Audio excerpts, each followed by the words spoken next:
राज्य सांभाळलं, तुम्ही सुशिक्षित असून पण असं अशिक्षित पद्धतीने तुम्ही जे वक्तव्य केलंय त्याची तुम्हाला लाज वाटली पाहिजे।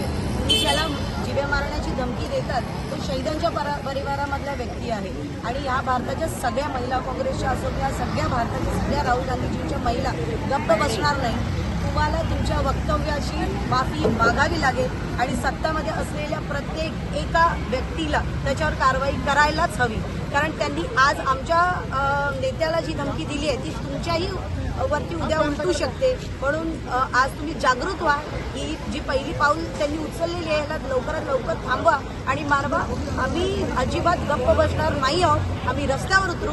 म्हणून लवकरात लवकर तुम्ही केलेल्या वक्तव्याची तुम्ही माफी मागावी आणि आम्ही सगळे महिला काँग्रेसच्या सगळ्या भगिनी आणि सगळे जेवढे आमचे उमेदवार आहेत सगळे तुमचा निषेध करतो आणि आम्ही तुमची पण अशी सोडणार नाही। तुम्ही लवकरात लवकर माफी मागा हेच तुम्हाला सांगेल।